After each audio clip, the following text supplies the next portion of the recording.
Welcome to The Liquidity Event, a show about all things personal finance with a laser focus on taxes, financial independence, and equity compensation.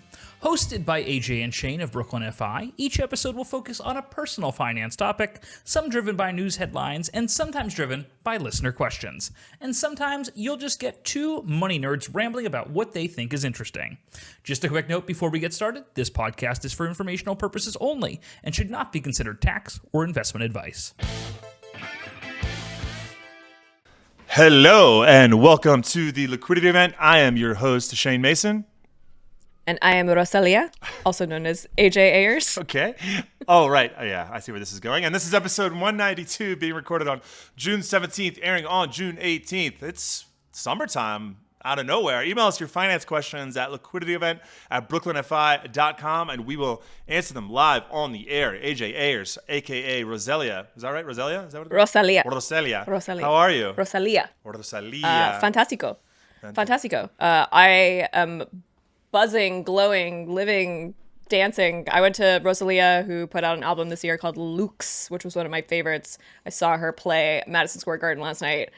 I think it was maybe the best show I've ever been to in my entire life. It was insane. She started, not only, she's like an opera singer, pop singer, but she was like on point shoes, like doing some Black Swan ballet in the beginning. It was just there was a full orchestra. I had amazing seats. It was just like a 11 out of 10 insane arts and entertainment experience. Like one that like stays with you. And like everyone was dancing. It was so much fun. You would have loved it. And she sings mostly in Spanish, but also Italian and Arabic and all these other things. And like if you've ever been to an opera, they do the English subtitles. So the whole concert, she had these like operatic English subtitles. Amazing. It was really awesome. I'll never forget when I found out that they did subtitles at the opera. Which feels like a poor person realizing like something that rich people get to have. Like, oh, they actually subtitle. You guys don't speak Italian. You don't speak Italian or German, right? So wait, what was your first opera, Shane? It's in my. I've been foretold it's coming in my 40s. It's like I've never. Have you been to an opera? Not yet. No, I have not been. Okay. I tried to go in France last year. That would have been really cool, but I don't want to show up without a suit, and I don't travel. I travel so frequently that I'm not like renting a black tie, type deal. So when you live in a suitcase, the opera isn't on the top of your list. But have you been to an opera recently? I didn't see this intake or this podcast intro going into the opera zone, but let's cover it. Sorry, I hijacked. Yeah, no. You wanted to talk about sports, but I want to talk about opera. No, let's do it. Classic. No, as you know, I'd rather do an intro for 30 minutes than the actual articles. So go for it. We've got some good ones today, though. I do want to get to the articles, but it's been a while since I've been to an opera. I struggle to sit through a 4-hour opera. I love the opera for about 60 minutes. I went when I was very little. My aunt, who loved opera, took me to Hansel and Gretel in German. And I thought it was the coolest thing ever. And then I got so bored. I was like 11 years old. No, I'm not a frequent opera goer, but yes, like you, I don't think I'm ready for it in my 40s. I think in my 60s, I'm going to get hella into opera. Yeah, I don't see the tech people taking the hooks out of our attention spans, but if they ever do, it'll be really nice. It'd be nice to go monk mode and get your attention back and then just sit through a 4-hour screenless experience and truly enjoy it the entire time. I hear you on that. I think about that daily. But I think Rosalía, like she's like a gateway drug to opera because she's an opera singer and who is so this much person? Of the album. Where is this person? She's a Spanish, I guess you'd call her singer, pop star. She's huge. She's like globally massive. Her first album was like a lot more dancey and I don't want to call it hip hop, but it was like a little bit more beatsy. And this album she just put out is like it's like an opera. Bjork's on it. It's wild. Oh. I think you would actually love it. Well, Bjork's on it. Just to check it out. My cousin Bjork. I love. Oh yeah, aren't you related? Everyone in Iceland brethren? is related. So yes, she's probably also a descendant of Eric the Red. So I've got a very Eric the Red beard going on today, which I find disgusting. Yeah, you look literally like Eric the Red. I look now. terrible. I'm gonna start calling you Eric the Red. Even my therapist was like, "What is up, dog?" And I'm like, "I'm working a lot. I'm in founder mode, bro." I didn't know you were a redhead. Oh God, I feel and look like shit. Audience, if you want to pop on the, you see this reel on Instagram, I apologize.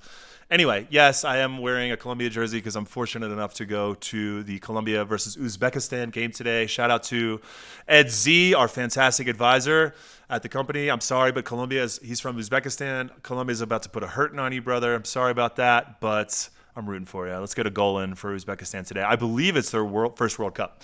So shout out to all of the first World Cup. Charlie agrees. Charlie agrees. Charlie's got 30 grand on Uzbekistan. I have not watched the World Cup. It should shock none of you to know. But the vibes in New York City with the World Cup going on in North America are just immaculate. Last night, it was the Scots were spilling out of the pubs in Times Square, and it was just fantastic.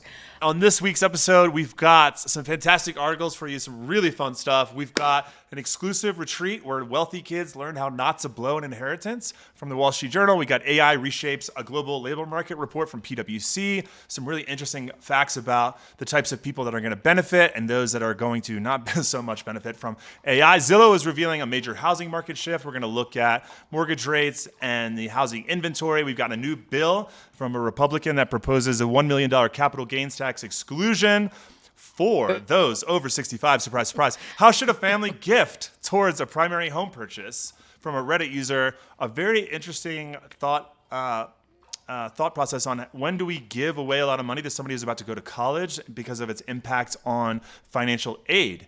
AJ, these are really fun ones this week. Do you agree? You want to pop into this? Super fun. Can't wait. Yeah. Okay, cool. So let's start with the Wall Street Journal article. This is a really long article about an elite group hosted by a wealth manager. And this group, you have to be over $100 million of assets. And if you're in this group, it's called R365, you can send your kids to this retreat where essentially these wealth managers coach these kids on how to handle the plagues, the curses of being wealthy, which, to be fair, is a problem. It is it's a very alienating experience, which is part of the what they get together, like what clubs are for, to get together with people that, if you're a small percentage of people.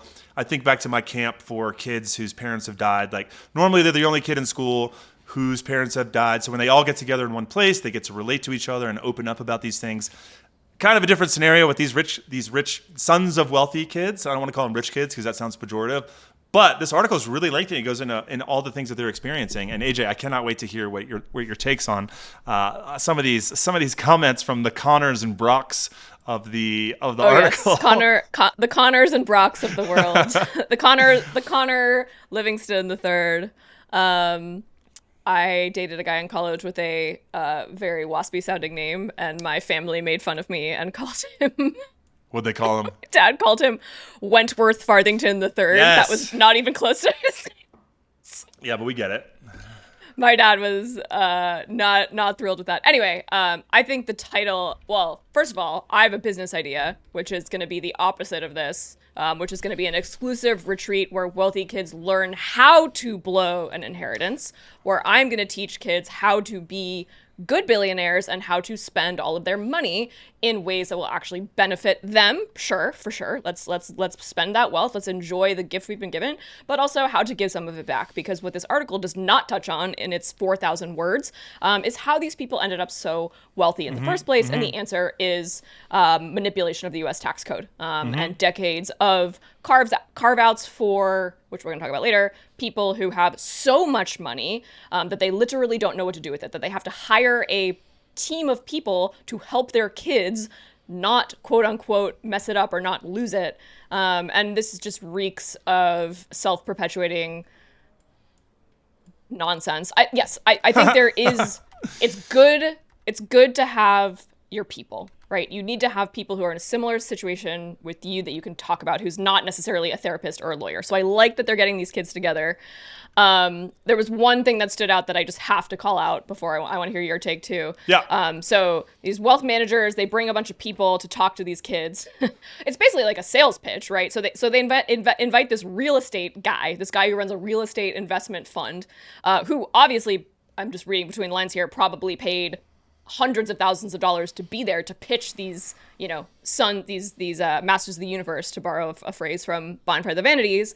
So I'm renaming this Slumlord Training Camp because there's a quote here From the real estate guy who says, Gates walks the group through the foundational concept that real estate can act as a hedge against inflation because of the ability to adjust short-term lease rates upward, protecting investors' purchasing power. What that means is, don't worry, kids, you own the buildings, and if interest rates go up, you can just raise rents on your tenants, no problem, and your investment will be protected. So, sure, great financial advice, but basically you are training these kids to be slumlords and devalue the gift they've been given. And their only imperative here that they seem to be training on is how to perpetuate their wealth. They talk about the Rockefellers being a cautionary tale, the Rockefellers of great Gilded Age wealth, and then subsequent generations squandered it. And it's like, yeah, sometimes you run out of money. It's okay. So that was my take. Slumlord Training Camp. Yeah, I mean, real estate has got to be like the easiest. Like, just own all of the things, the things that are essential to life. As long as you own the things that people have to buy, and then you lobby to make sure nothing else gets built, so that the demand, so the inventory doesn't increase, like which has been happening across the United States, which we're going to talk about later with our Zillow article. Then you should be fine, and we're going to perpetuate this NIMBYism into the future. I mean, they're not wrong. Look, I think that's why we have estate taxes, because you have an accumulation of wealth over years. Like to your point about abusing the tax code, if you don't redistribute it, then you have this aggregation of wealth, which equals power, which equals with Citizens United the ability to influence legislation. And over a long enough period of time, it's just going to build up to a point where our only option is revolution and guillotines. And I would like to avoid that if possible. So the thing that popped out in my mind was this quote, or like the reason that all of these are popping up, all of these attention to the rich, all these little groups, is that 0.001% of Americans, the top 0.001%, experienced a $2.7 trillion increase of wealth increase over from 2020 to 2025. And that's 250 people. 250 people. 250 people. So the math on that is 250 That's how many people live in my apartment building. Made $11 billion each. And we have our first trillionaire, and things. You're not hearing it here first, people. Like, this is getting out of control, and we're going to talk about this Republican tax bill later, and it's going to be, that is just a symptom of what's been going on over the last 30 years or 50 years with trickle-down economics, when nothing has. I love to say that trickle-down economics is exactly that. It is a trickle of wealth to the bottom 99%, and everything else stays at the top.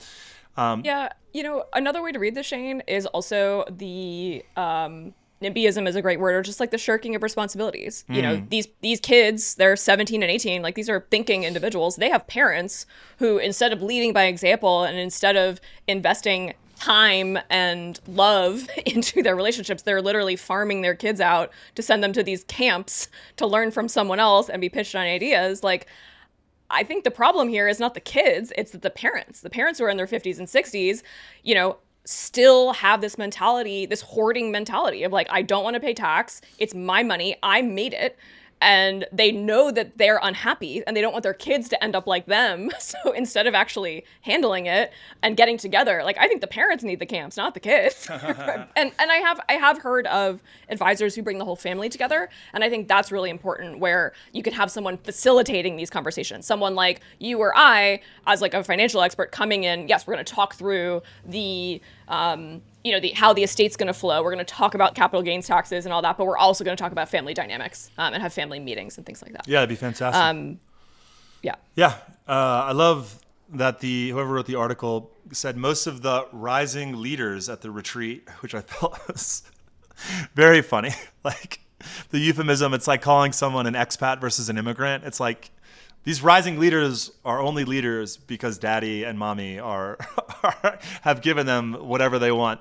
And like, they're talking about like entrepreneurship is the only way to make it. So these kids are all starting companies because they have the ability to fail, which is, if we could redistribute the wealth in this country. We talked about Phoebe Gates, right? Yeah. We talked about Phoebe Gates last week, who's like, here's my cap table. And it's literally just all the people she wants to hang out with, because of course, all these people want to get close to Bill Gates. So anyway. Yeah. If you reduce the wealth, if you aggregate all the wealth in a few people, you're reducing the number of potential entrepreneurs, because all of those people that don't have money that would have started great HVAC businesses and plumbing businesses or whatever don't have the safety net to go out there and do that. So that's another negative. symptom of this aggregation of wealth and super wealthy people that only put it into the S&P 500 and just get dividends for the rest of their lives. That's not how you grow an economy. It's going to be a problem. All right, that's enough dunking on these people. That was an easy one for us. I think we could do 30 minutes on that one, AJ. But let's move on to this PwC article about how AI is reshaping the global labor market. Say that 3 times fast. Into 2 distinct paths, rewarding humans. Labor with a U. Labor with a UKU. Oh yeah, that's a British, the British spelling of it. So this article essentially takes a long-term look at the labor listings or the employee job postings to see what is up and what is down, who's in and who's out, hot or not, in terms of job placements. And it looks like there is a 2-track labor market out there, AJ, according to PwC. The winners are professionalized roles in which AI acts like a force multiplier for experts, people like radiologists. And there's a greater growth across headcount and wages than the democratized roles, which is a euphemism for now everybody can do your job with AI, in which AI makes the role itself easier for non-experts to perform. What was your take on this article, AJ? I think I didn't learn anything new from this article. I think the sentiment, the most worrying sentiment across everyone as we're starting to see the impacts of AI is, yeah, if you already know what you're doing, it's going to make your job easier. If you need to get an entry-level job, it's going to make the tasks that don't actually make you a better person or better at your job or a better thinker easier. But who it's really going to hurt are entry-level, early in their career folks who are just not going to have that opportunity to do those tasks because they're going to get replaced by AI. So we're going to start, it's almost like a brain drain because they're not going to have that opportunity to have those quote unquote apprenticeships. And this article kind of adds numbers to that kind of sentiment that I've heard. And frankly, like I see that, right? We're looking at AI tools that make things a lot faster, make onboarding faster. You might not need a human to sit in a meeting and take notes. How do you learn how to do something? You watch someone do it 100 times and your actual human brain takes notes and you review those notes later. That's how you learn things. When you study for a test, your teacher's not trying to torture you. They're trying to make the thing stick in your brain. So that idea that AI is going to take away those repetitive tasks, meaning there just won't be entry-level jobs, so there's kind of going to skip this generation. This is like a full exaggeration of this, but the numbers kind of support that. Like, it's like your intern is literally Claude. You don't need an intern. And if there's no internships, how are college kids going to learn the skills, the foundation to build careers? Yeah, 100%. Yeah, there's this paragraph here about how entry-level outlook diverges. I agree with you 100%. Analysis of U.S. data shows AI-exposed entry-level roles are 7 times more likely to require traditionally senior-level skills, such as judgment and leadership. So I'm just trying to imagine how that's going to be reflected in a college curriculum. Like, and take out, like, for accountants, like all of the Excel work, all of the gap accounting, all of the audit work, and just like teach them how to work in groups, how to be client facing, how to manage people, how to do performance reports, how to manage up. I imagine there's going to be a shift in the pie away from technical stuff that's being handed off to Claude and Codex, et cetera, and more on the human face stuff. Which another thing that really surprised me about this is that radiologists, I always thought, like when AI first dropped and they was spotting cancer way more frequently than radiologists, where I was like, oh, radiologists are cooked. Imagine going through medical school for 10 years and having all this debt now, and now Claude or whatever AI can just spot cancer better than you can. But at the end of the day, they have to be the one that says, yes, the AI is right, and review that. And now their job, the cost to do their job has come down dramatically. So there's a lot more supply, which traditionally increases demand, right? Like, let's just get way more scans done, which is why all these job postings are way up for these jobs. Like developers, we thought developers were going to get demolished, but they're getting so much more work done. It turns out that because they're AI enhanced, the cost has come down and there's a lot more demand for software development. Now, there's obviously a lot of layoffs, but I'm down to hire a developer. Like, I need a developer because like we can all do so much more with AI now. Like, it just speeds up. For sure. I don't know. But I think one of the interesting outputs of this report is that companies that are optimizing for AI and are using AI already they're hiring more, they're hiring faster, and they're also spending more money on AI. So they're doing both. probably as some kind of hedge and also just like a growth strategy. And so, is profitability going to come down? Like productivity is going up, but profitability is coming down because you need both humans and you need the tech. And AI is cheap right now. It's probably going to get more expensive as these AI companies going public are based on balance sheets of telling us that the cost is going to come down, but it hasn't yet. So we are in the $5 Ubers from Brooklyn to Madison Square Garden era, subsidized by VC era of AI compute cost right now. We didn't even talk about how I didn't get to play with Fable because I was out sick. It was only up for, which if listeners don't know, it's the Mythos from Anthropic. They released it while I was like at the World Cup last week. I was like, oh shit, I got to get home and play with Mythos. And then they yanked it. Yes. Yes. Which is very It's so annoying. funny. It's so funny. This is a topic for another time, but like, Yeah. I had like 4 different men say the same thing. Yeah. But it's like, what? Why is the your gender internet relevant? is just different. Why is the gender Yeah, relevant? I don't know. And that's just anecdotally, but like, Well, it's like, I missed Fable. I'm it's a like, good okay, sample size. cool. Anyway. Well, I mean, I don't know. You tell us. Read it out to us. Interpret it for us. Give us your interpretation. Why men are excited about Fable. Interpret why Yeah. men. Yeah. I think that women are mistrustful of AI Because what? because we just do all this shit anyway. And our default is to just like handle it and get it done. What? Either because no, I'm serious. I'm 100% serious. And men are like, oh, this is a thing that like I don't want to do, so I'm going to figure out a way to have someone else do it. And frankly, I just think that there's more interest among men in terms of, hey, I'm going to spend more time in front of a computer. This is a hobby. It's seen as a hobby. Like building things is now a part of I'm gendering this again, reluctantly. But like, hey, this is my new hobby. I'm building companies and I'm coding on Claude. Like I'm doing something valuable for society. And women are kind of like, okay, let me know when it's done. All right, cool. All right, I'm not going to touch that with a 10-foot pole. So Zillow has revealed a major housing market shift this spring. 2026 real estate market isn't playing out the way most people predicted. AJ, this is like, it went in 2 different directions. Like it was...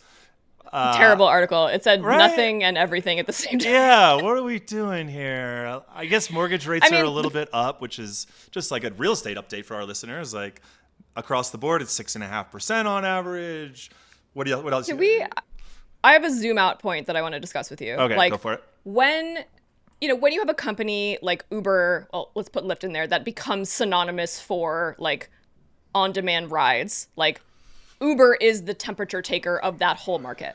We have Zillow and their competitor Redfin that have now become the whole temperature taker of the real estate market because most of our generation, at least, like that is how you interface with real estate. You have the Zillow app. You have this ability to look up the price of every home you ever drive. If you're going to your friend's house, you can figure out how much they paid for their house. Like that is crazy that we have access to that. You used to have to go down to the county clerk's office and prove that you were the owner to get that information. Now it's all public.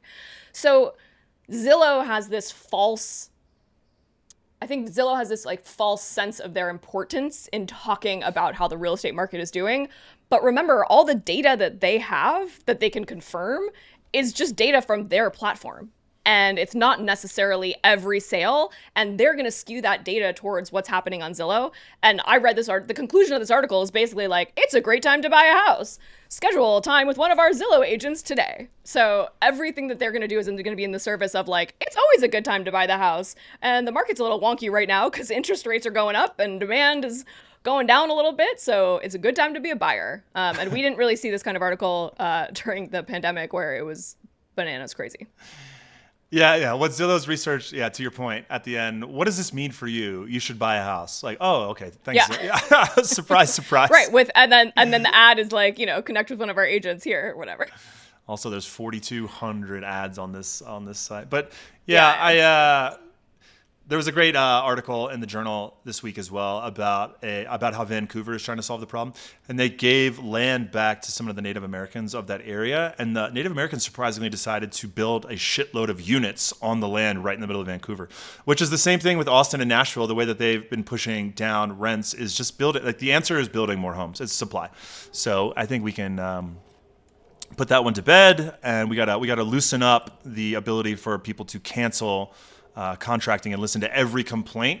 There was a great way that it was put in that Vancouver article. It's like, we've created so much space for people to complain about housing without thinking about the space for people that just need housing, right? Like we have to think about those people as well, and sometimes they don't have a voice.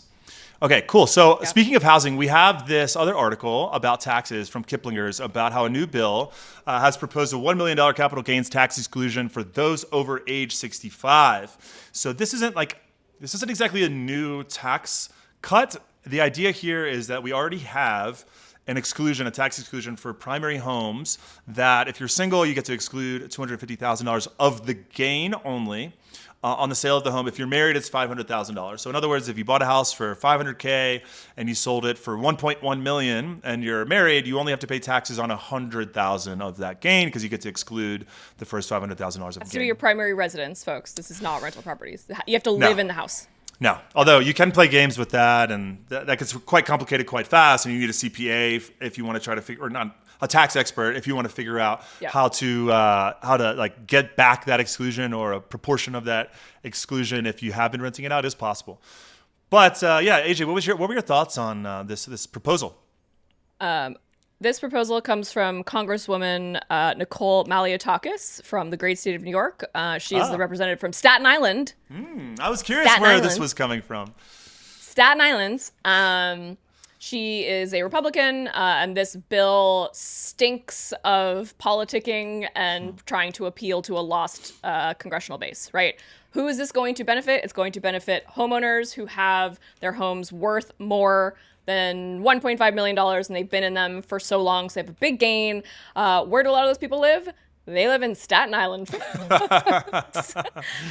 We should rename. I think this bill is the proposal is called the Nest Egg Protection Act, which I actually like as a name for legislation. Good They're always branding. named great. They're always named very well. All about that. Well, the Republicans are good at naming their bills. The Democrats and the IRS just name it 401k.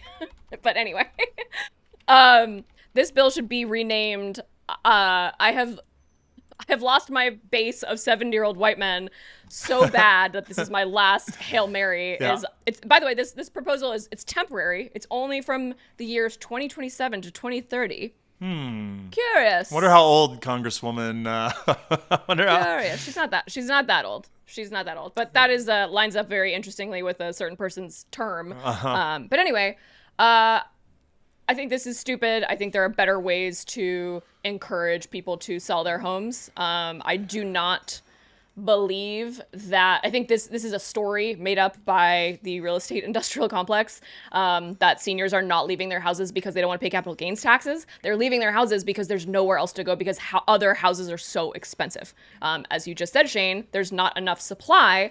So yes, if you're a 68-year-old couple and your house on Staten Island is worth $1.5 million, you're going to stay in it. You don't want to sell it because you can't go get a cool condo that in Miami for it's going to cost you the same. And it's not going to be the arbitrage that you were promised, which is like, I'm going to sell my house and I'm going to downsize because all housing is so expensive. So to go from your 6-bedroom where you raise your kids to your 2-bedroom condo, that arbitrage is gone. So we got to bring down the cost of housing before we start excluding gains. I think this is going to be a whole lot of this isn't going anywhere. Like this is nonsense. I'm glad we're talking about it, but prediction, we never hear about this ever again.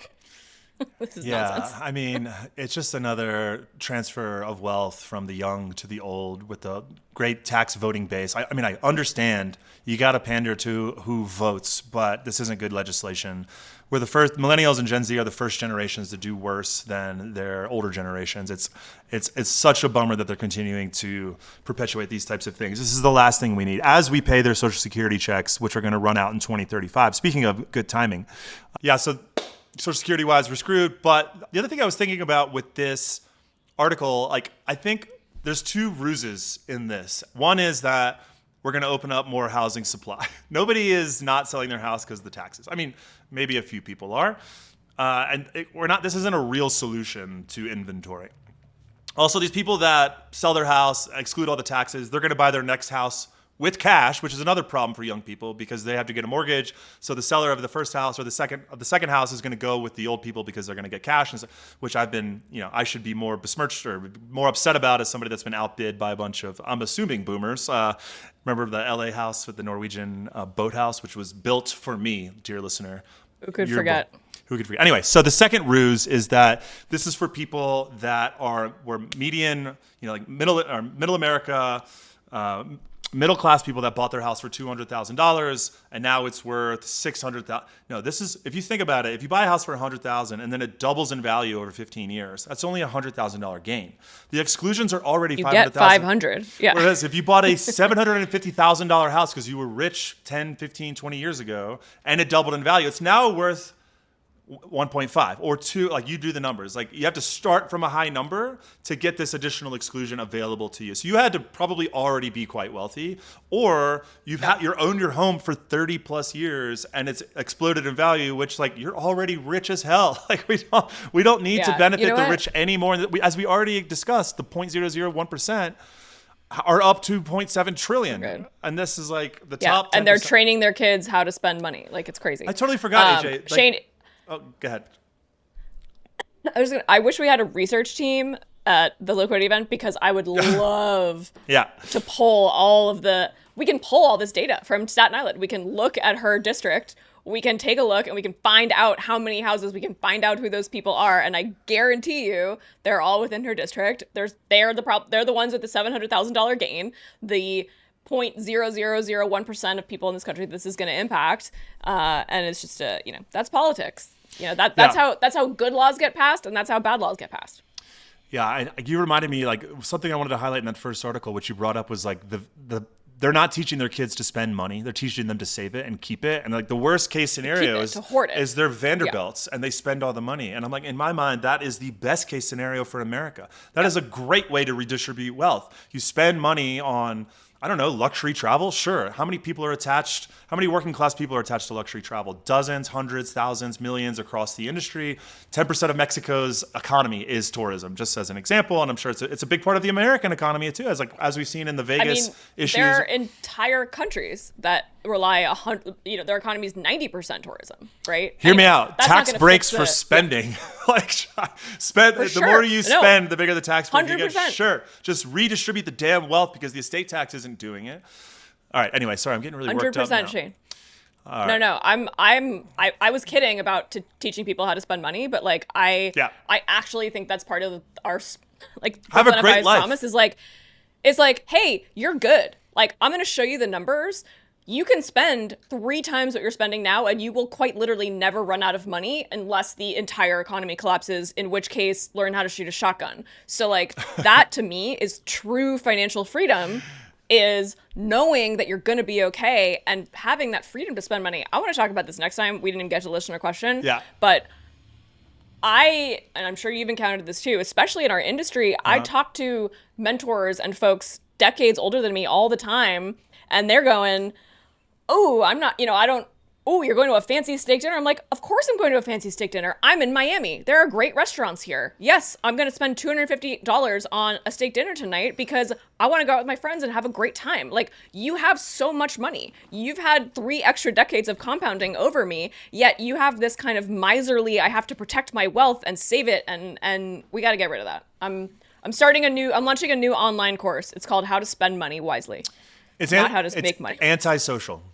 I would call it antisocial to not spend the money that you've hoarded, for sure. Very smoggy of you to bring it back to LOTR. And one other thing that speaking about next week, Peter Thiel's secret club of 200-ish people. Speaking of secret clubs, we got the list. So we're going to cover that. Speaking of hoarding power and money behind closed doors. We know where all the seeing stones are buried now. We can find all the other Palantirs. Joseph Gordon-Levitt made the list, which I'm happy to discuss. Scott Bessent, our current Treasury Secretary, is in the secret society. The Joseph Gordon-Levitt? I think his wife works in tech, so I think I think he was a guest. I don't know. We're going to pick it apart next week. It's going to be fun. There's celebrities, tech billionaires. billionaires. Yeah, there's generals, admirals, maybe even a upcoming author. Plug the book, AJ. Oh, yes, I am not on the list. However, a book that is on the list, hopefully on the New York Times bestseller list, is my book. It's called Creative Money, New Financial Rules for Artists, Innovators, and Misfits. You can get your copy at ajayers.com. I'm going to go ahead and read us out because we are at time. But thank you so much for listening. You can email us your financial problems at liquidityevent@brooklynify.com. And finally, Stans can leave us a review if they want to be weird about it. It is hot in Brooklyn. I'm going to go turn on my air conditioner. I will see you next week. Nice hanging with you, Shane. Good to see you. Bye. Bye.